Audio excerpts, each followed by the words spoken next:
This video is sponsored by Card Kingdom. You can visit their store by using my referral link in the description below.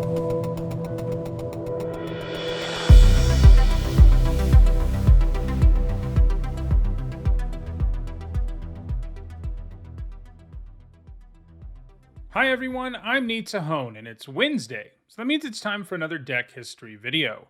In this series, I talk about deck archetypes that have been successful at Magic's highest level of competition, tracing them from their origins all the way until the modern day. As usual, I ran a poll last week to let viewers decide the topic of this video, and it was a close battle between two combo decks, but in the end, Oath of Druids won out. By the way, if you want to have a say in the topic of next week's video, check out the community tab where you can vote on it right now. Oath of Druids, like a lot of decks, gets its name from the card that powers it. The Oath was originally printed in 1998's Exodus. Most of the time when I show a card in these history videos, I tend to show the original printing so you can sort of see what the card looked like at the time, but Oath of Druids is complicated enough that I think when I'm showing it to you for the first time like I am now, I want to show you the current wording of the card because it's a lot easier to understand. Oath of Druids is an enchantment with a symmetrical effect that during each player's upkeep allows that player, if they have fewer creatures than their opponent, to reveal cards from the top of their library until they hit a creature card, put that creature card into play, and put the remaining cards into the graveyard. While the card's effect is technically symmetrical, the decks built to use Oath of Druids tend to make sure it only goes one way. These decks run very few creatures, so the Oath is basically always going to trigger in their favor, and they can always search up something super powerful. As we'll see, some versions of the deck even intentionally give the opponent creatures so that the Oath will do its thing. At one time or another, Oath of Druids decks have been relevant in Standard, Extended, and Vintage, and in this video we'll talk about the origins of each of these decks and how they've changed over time. As I mentioned earlier, Oath of Druids was printed in 1998, but it took until 1999 for someone to figure out the kind of things you could do with it in Standard. The first Standard Oath deck that really caught people's attention was Xavier Kurtos, which was undefeated on day one of Worlds in 1999. As you can see, Xavier's deck is basically a Sultai control deck, but it's one that seeks to win the game using the Oath. The deck uses a fair bit of counter magic to protect its win conditions and make sure that Oath of Druids resolves, among other things. The only creatures the deck ran were 3 Spikeweavers and 2 Thorn Elementals. The Spikeweaver could be a nice utility creature to grab against aggro decks thanks to its fog effect, and Thorn Elemental was obviously the deck's major finisher, as the damage it could do was pretty hard to stop, especially if it came down on like turn 2 or 3 and was protected by counter magic. The deck did have some control over which of these creatures Oath of Druids would hit thanks to cards like Scroll Rack and Vampiric Tutor, which let you choose what cards to put on top of your library. You might also be wondering, what does this deck even do if the opponent just doesn't play creatures? And the answer to that comes in the form of Treetop Village. Your opponent couldn't really afford not to add to their board while getting beaten down by your creature land, and in a pinch, even Spikeweaver could be an attacker. A lot of what this very first Standard Oath of Druids deck did is something that Oath of Druids decks still do to this day. They're generally control decks that seek to win the game by cheating a big creature into play, using Oath of Druids. That said, despite this promising showing, this was the only time a Standard Oath of Druids deck found significant success at Magic's highest level of competition. The main problem for Standard Oath decks was there just weren't that many great creatures to search up with Oath of Druids. I mean, there's a reason this deck is using Thorn Elemental. There aren't a lot of options. For Oath to find success, it was going to need to find some other creatures to win with, and Standard just didn't have them. However, other Druids decks did show up at the very same Worlds that year, but they were extended decks. At the time, multiple formats were played at Worlds. In 1999, they played Standard, Extended, and Draft. Extended is a format that doesn't exist anymore today, but it was a rotating format that utilized the last several blocks worth of cards. So in other words, it had a much larger card pool to work with than Standard.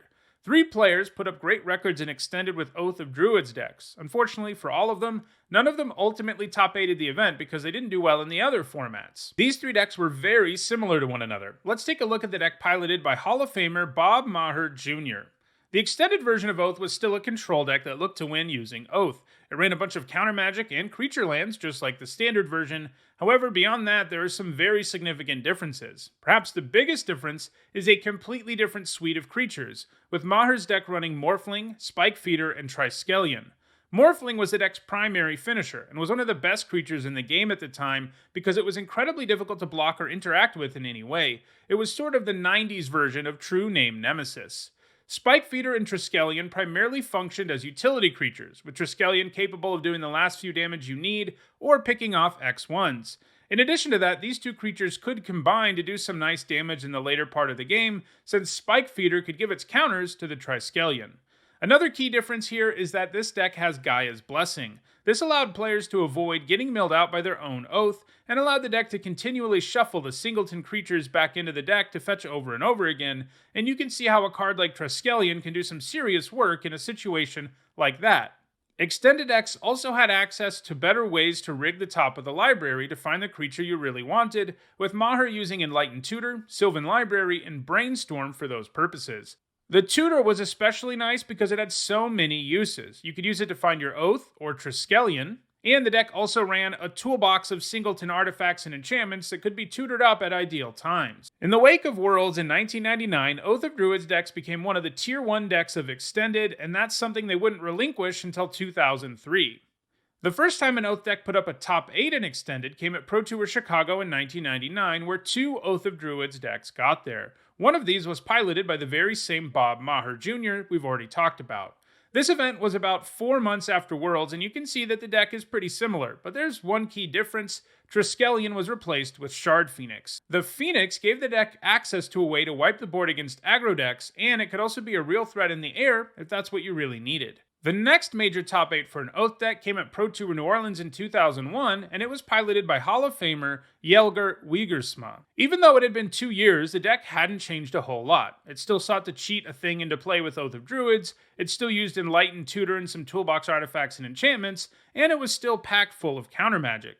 The only major change here is that Shard Phoenix has been replaced by another Spike, Spike Weaver, which we saw was played in the standard version of Oath of Druids, but this was the first time it was put into an extended Oath deck. In 2002, 3 players piloted Oath decks to top 8s at Grand Prix Lisbon, and in 2002 the deck did have to change significantly, partly because Enlightened Tutor had rotated out of the format, and that part of the deck's game plan was no longer possible. One of the most important changes was the introduction of the newly printed Fact or Fiction, a hugely powerful draw spell that often allowed players to find exactly what they wanted. Even without Enlightened Tutor, Oath decks were still pretty powerful. So far, we haven't seen a whole lot of change in extended Oath decks between 1999 and 2002, even with some key cards rotating. However, later in 2002, Oath of Druid decks underwent a drastic transformation. At Pro Tour Houston that year, Justin Gary piloted his Turbo Oath deck to a first place finish. The deck completely got rid of utility creatures and instead leaned entirely on Cognivore as a win condition. This was a pretty smart move since Oath of Druids tended to mill a bunch of the library and most of the deck was instants. This meant you just needed to Oath into the Cognivore and then protect it with counter magic, and it could often kill your opponent in 2 swings or even 1 if things went your way. Getting rid of utility creatures in the main deck here really made Oath consistent at grabbing the Cognivore, and the main reason the deck was able to go this route was Living Wish. It lets you grab a creature from your sideboard, and that's where all the utility creatures were. This meant you have all the upside of tutoring for utility creatures without having the downside of occasionally hitting one of them with your Oath when you didn't want to. In 2003, Oath of Druid decks underwent another major change in Extended. At Grand Prix New Orleans that year, there was one very new take on the deck. Hall of Famer Zvi Maushevitz piloted his combo-focused version of Oath to a first-place finish at the event. He'd actually been playing Oath decks since around 2000 and had piloted some to success at smaller events, but 2003 was the first time he top-8'd a major event with it, and his version of Oath was a pretty wacky one. For one thing, it only ran a single creature, a single copy of Battlefield Scrounger. This was the only card Oath could grab in the whole deck, but it was also the only creature the deck needed. The plan here was to draw or mill the entire library. This was done by combining Oath of Druids and various card draw spells with Horn of Greed and Exploration. Once one had drawn or milled the entire library, you could use your Scrounger to put things on the bottom of your library, which was now also the top of your library. The plan here was to consistently recur Time Warp so you could take as many turns as you wanted to in a row. The Scrounger and Crows and Reclamation could allow you to draw whatever cards you wanted every turn, while also swinging for 6 at a time, and this loop would eventually win you the game. The story of Oath of Druids and Extended came to an abrupt end in 2003 when it was banned out of the format. Zvi's deck had made it clear that it was too powerful of a combo enabler because it simultaneously searched up whatever creature you wanted and loaded your graveyard. Then, in 2004, Oath was also banned from Legacy for similar reasons, and it never managed to put up any major finishes in that format. However, we do still have one format to cover, Vintage, and this is the format where Oath of Druids has enjoyed the most sustained success and the only format where it's still a deck today. Having to rely on your opponent getting creatures into play was a much bigger hurdle there. However, a new card was printed in 2005 that turned the deck into a powerhouse, and it probably isn't a card you would really think of as all that amazing. To introduce you to that card, let's take a look at a deck list. In 2005, Jeff Folinas became the first to pilot an Oath deck to a top 8 finish at a large event. His deck got around the problem of opponents not having creatures with Forbidden Orchard. This land produces mana of any color, which is pretty nice for the deck's mana base, but more importantly, it also gives your opponent a creature token. There's not a whole lot your opponent can do about this. They have a creature now and your Oath can get online. Jeff's deck ran 2 creatures to search up, Achroma, Angel of Wrath, and Ancient Hydra. Achroma was the big finisher, and considered by many to be the most powerful creature in the game at the time in a vacuum, so cheating it into play was great. Meanwhile, the Hydra was mostly a utility creature that could pick off small creatures, although recurring it over and over would also spell doom for your opponent. Ever since 2005, Oath decks have been a force in Vintage, though they have changed significantly over the years, and primarily as a result of the printing of increasingly powerful creatures to cheat into play. For example, in 2006, Tidespout Tyrant was printed in Dissension, and it made its way into some versions of Vintage Oath. The powerful flyer could give a deck a big win condition in the air, but if you got it down super early, it basically meant your opponent could never play the game, as all of your cheap spells would bounce their permanents, including lands. The most notable of these new powerhouse creatures to change the deck came in 2012 with the printing of Gristlebrand. This impressive demon supplanted Achroma in most decks that sought to cheat a creature into play, and this of course included Oath decks. Gristlebrand as early as turn 2 in some cases is insane, and it was a real possibility if you got your Oath down early with a Forbidden Orchard. His huge stats came with lifelink and the ability to draw more cards that one would generally be able to use to protect Gristlebrand. For a few years, most Oath decks ran 2 to 3 Gristlebrands and no other creatures. By 2015, though, some players began diversifying the things they could get with their Oath. For example, Brian Kelly ran a singleton Gristlebrand, but also Dragonlord Dramoka and Auriok Salvagers.